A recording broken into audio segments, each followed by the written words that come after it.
I mean, I don't think anybody thought this in 2016, but would I go back to Blatter now? Yeah, in a heartbeat. The motives were clear based on where the next World Cup went, shall we say. I mean, I wonder if that 2018 and 2022, after I think there was a real beauty, even if there were a lot of problems in 2010 and 2014, having it in South Africa, the first time in Africa, having it in Brazil, which they would consider themselves the spiritual home of the game. But then 2018 and 2022 felt like, to me, FIFA dropping the mask almost and dropping really any pretense.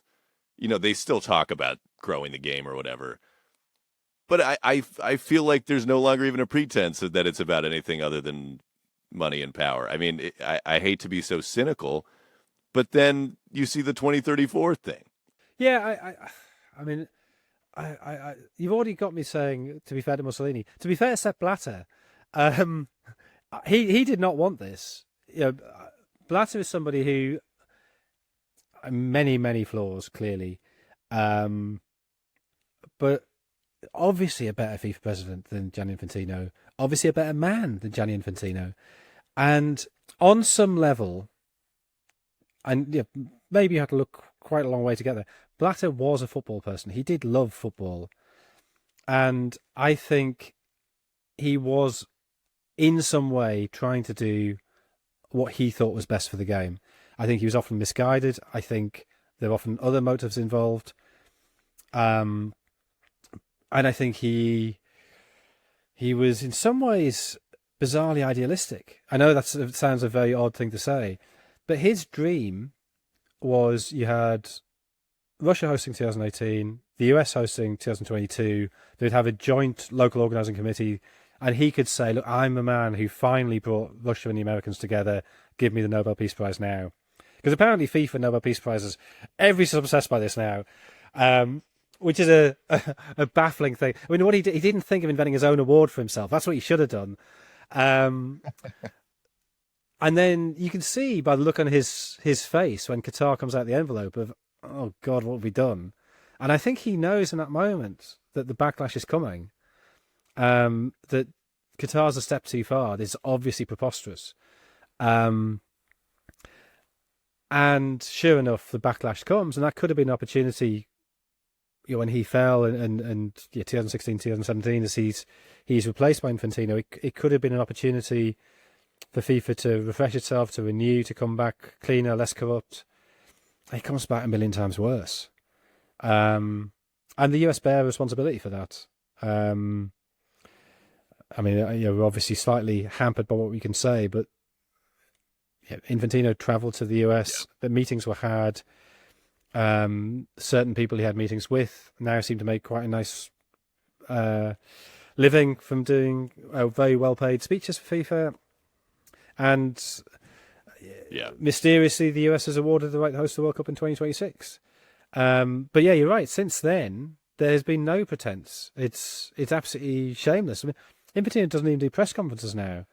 At least with Blatter, you used to get these incredibly sycophantic press conferences punctuated by a handful of Northern European and American journalists, so actually asking proper questions before the sycophancy began again. Now you don't even get the opportunity to do that.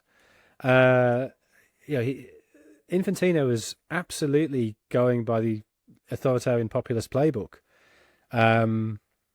A series of absurd statements. If you even begin to engage with them, you're being misled. You're missing the point. He's doing something else in the background while you're talking about why it's insane that he should demand every country names a stadium after Pele. And clearly he never meant that. He didn't really think that was going to happen, but he says it so we talk about that, so we're not talking about the other stuff. But yeah, the cynical way in which that World Cup was given to Saudi Arabia, the funding for Club World Cup, that we don't have any TV rights. Oh no, it's a disaster. Oh, look at that. Here's DAZN with $1 billion. Oh, look, a week later, here's Saudi Arabia making $1 billion investment in DAZN. I mean, it's just, it's almost like they're mocking us with the openness of it. There is an authoritarian element to it where there's a thin veneer but it's almost like they want you to see beyond it and know that you can't do anything about it. I mean, it does feel purposeful that it is so obvious, especially with the DAZN funding. I mean, that was unbelievable. Yeah, I felt for a couple of years now what you were saying, that maybe we didn't know how good we had it with Sepp Blatter, which is not something we might have said. But he was a football man, at least. I mean, at least he had some shred of concern. Yeah, I mean, let's not go too far. He was a deeply flawed man. He was a very smart politician. He's pretty much the only man who took on Havelange, lost, and survived to have another go. So I don't quite know how he pulled that off.